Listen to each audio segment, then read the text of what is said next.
Chapter 15. Baldanders. The city at the western end of the bridge was very different from the one I had left. At first there were flambeaux at the corners, and nearly as much coming and going of coaches and drays as there had been on the bridge itself. Before quitting the Partisan, I had asked the Lockages advice about a place to spend what remained of the night. Now, feeling the fatigue that had deserted me only briefly, I plodded along, watching for the inn sign. After a time, the dark seemed to thicken with each step I took, and somewhere I must have taken the wrong turning. Unwilling to retrace my way, I tried to maintain a generally northerly route, comforting myself with the thought that, though I might be lost, each stride carried me nearer Thrax. At last I discovered a small inn.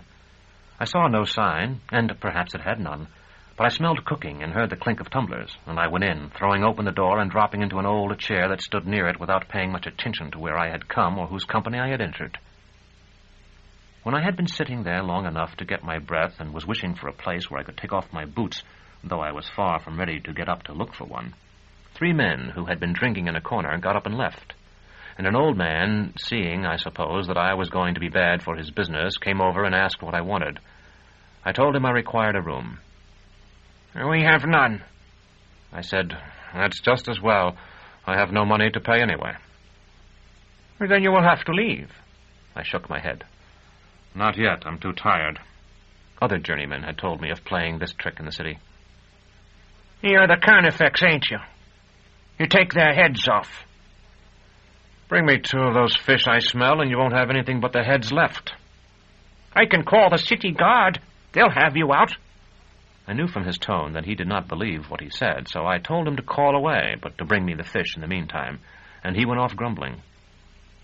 I sat up straighter then, with terminus est, which I had had to take from my shoulder to sit down, upright between my knees. There were 5 men still in the room with me, but none of them would meet my eye, and 2 soon left. The old man returned with a small fish that had expired upon a slice of coarse bread, and said, "Eat this and go." He stood and watched me while I had my supper. When I had finished it, I asked where I could sleep. "No rooms, I told you." If a palace had stood with open doors half a chain away, I do not think I could have driven myself to leave that inn to go to it. I said, "I'll sleep in this chair, then. You're not likely to have more trade tonight, anyway." "Wait," he said, and left me. I heard him talking to a woman in another room. When I awoke, he was shaking me by the shoulder. "Will you sleep 3 in a bed?" "With whom?" 2 optimates, I swear to you. Very nice men traveling together." The woman in the kitchen shouted something I could not understand. "Did you hear that?" the old man continued. "One of them's not even come in yet. This time of night he probably won't come at all. There'll be just the 2 of you." "If these men have rented a bedchamber—" "They won't object, I promise. Truth is, Carnifex, they're behind. 3 nights here, and only paid for the first." So I was to be used as an eviction notice. That did not disturb me much, and in fact it seemed somewhat promising. If the man sleeping there tonight left, I would have the room to myself. I clambered to my feet and followed the old man up a crooked stair. The room we entered was not locked, but it was as dark as a tomb. I could hear heavy breathing. "Goodman," the old fellow bawled, forgetting he had said his tenant was an optimate. "What do you call yourself? Baldy? Baldanders? I brought company for you. If you won't pay your rate, you got to take in boarders." There was no reply. "Here, Master Carnifex," the old man said to me. "I'll make you a light." He puffed at a bit of punk until it was bright enough to ignite a stub of candle. The room was small and held no furniture but a bed. In it, asleep on his side, as it appeared, with his back toward us and his legs drawn up, was the largest man I had ever seen, a man who might fairly have been called a giant. "Aren't you going to wake, Goodman Baldanders, and see who your lodge mate might be?" I wanted to go to bed and told the old man to leave us. He objected, but I pushed him out of the room, and as soon as he was gone, sat down on the unoccupied side of the bed and pulled off my boots and stockings. The weak light of the candle confirmed that I had developed several blisters. I took off my cloak and spread it on the worn counterpane. For a moment I considered whether I should take off my belt and trousers or sleep in them. Prudence and weariness together urged the latter, and I noticed that the giant seemed fully dressed. With a feeling of inexpressible fatigue and relief, I blew out the candle and lay down to spend the first night outside the Mettingen Tower that I could recall. Never. The tone was so deep and resonant, almost like the lowest notes of an organ, that I was not certain at first what the meaning of the word had been, or even if it had been a word at all. I mumbled, "What did you say?" Bald Anders. "I know, the innkeeper told me. I'm Severian." I was lying on my back with Terminus Est, which I had brought into the bed for safekeeping, between us. In the dark, I could not tell whether my companion had rolled to face me or not, yet I was certain I would have felt any motion of that enormous frame. You strike off. "You heard us when we came in, then. I thought you were asleep." My lips shaped themselves to say I was no Carnifex, but a journeyman of the Torturers' Guild. Then I recalled my disgrace, and that Thrax has sent for an executioner. I said, "Yes, I'm a headsman, but you need not fear me. I only do what I am feed to do." Tomorrow, then. "Yes, tomorrow will be time enough for us to meet and talk." And then I dreamed, though it may have been that Bald Anders' words, too, were a dream. Yet I do not think so, and if they were, it was a different dream. I bestrode a great leather-winged being under a lowering sky. Just equipoised between the rack of cloud and a twilit land, we slid down a hill of air. Hardly once, it seemed to me, the finger-winged soarer flapped her long pinions. The dying sun was before us, and it seemed we matched the speed of Earth, for it stood unmoving at the horizon, though we flew on and on. At last I saw a change in the land, and at first I thought it a desert. Far off, no cities or farms or woods or fields appeared, but only a level waste, a blackened purple in color, featureless and nearly static. The leathern-winged one observed it as well, or perhaps snatched some odor from the air. I felt iron muscles beneath me grow tense, and there were 3 wing strokes together. The purple waste showed flecks of white. After a time, I became aware that its seeming stillness was a sham born of uniformity. It was the same everywhere, but everywhere in motion, the sea. The world river Ouroboros, cradling Earth. Then, for the first time, I looked behind me, seeing all the country of humankind swallowed in the night. When it was gone, and there was everywhere beneath us the waste of rolling water and nothing more, the beast turned her head to regard me. Her beak was the beak of an ibis, her face the face of a hag. On her head was a mitre of bone. For an instant we regarded each other, and I seemed to know her thought. "You dream, but were you to wake from your waking, I would be there." Her motion changed as a lugger's does when the sailors make it to come about on the opposite tack. One pinion dipped, the other rose until it pointed toward the sky, and I scrabbled at the scaled hide and plummeted into the sea. The shock of the impact woke me. I twitched in every joint and heard the giant mutter in his sleep. In much the same way, I murmured too, and groped to find if my sword still lay at my side, and slept again. The water closed over me, yet I did not drown. I felt I might breathe water, yet I did not breathe. Everything was so clear that I felt I fell through an emptiness more translucent than air. Far off loomed great shapes, things hundreds of times larger than a man. Some seemed ships, and some clouds. One was a living head without a body. One had 100 heads. A blue haze obscured them, and I saw below me a country of sand carved by the currents. A palace stood there that was greater than our citadel. But it was ruinous, its halls as unroofed as its gardens. Through it moved immense figures, white as leprosy. Nearer I fell, and they turned up their faces to me, faces such as I had seen once beneath Gial. They were women, naked, with hair of sea-foam green and eyes of coral. Laughing, they watched me fall, and their laughter came bubbling up to me.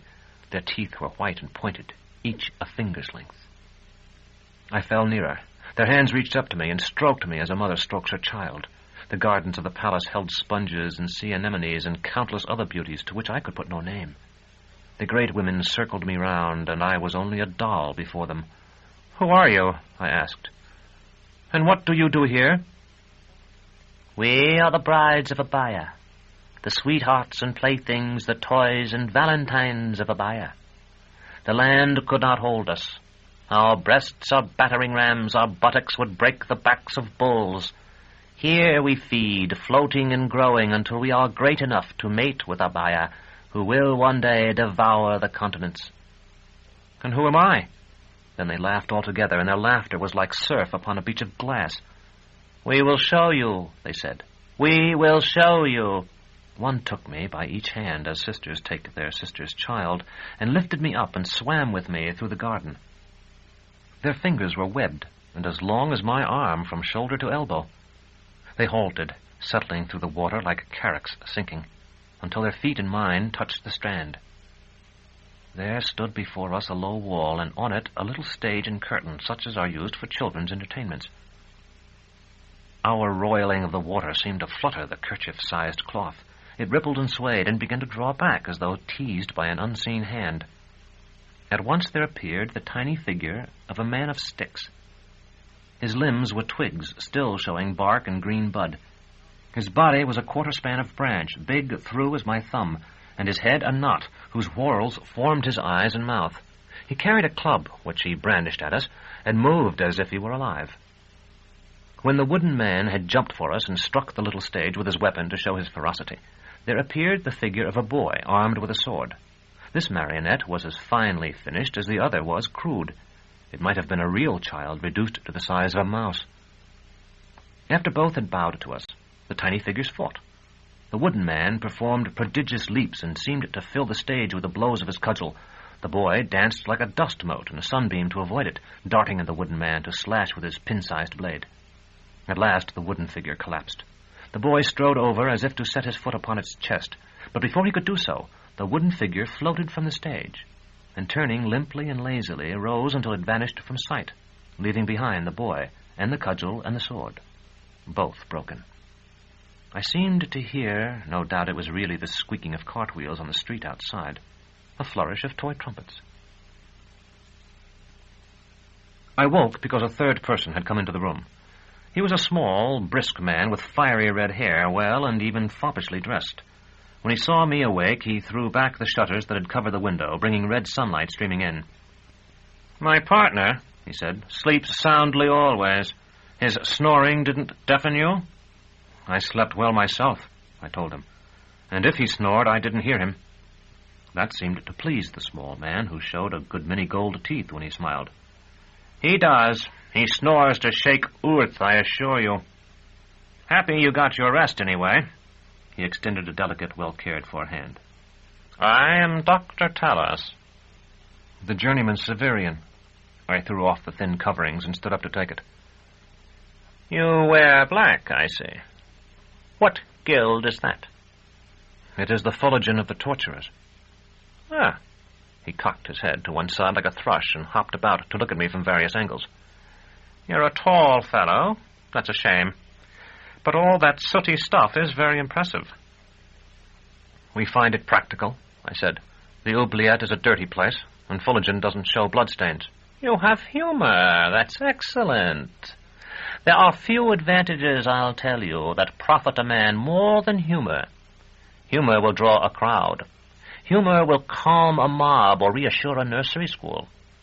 Humor will get you on and get you off and pull in Asimis like a magnet." I had only the vaguest idea of what he was saying, but seeing that he was in an affable mood, I ventured, "I hope I didn't discommode you. The landlord said I was to sleep here, and there was no room for another person in the bed." "Oh, no, not at all. I never came back. Found a better place to pass the night. I sleep very little, I may as well tell you. And I'm a light sleeper, too. But I had a good night of it, an excellent night." "Where are you going this morning, Optimate?" I was fumbling under the bed for my boots.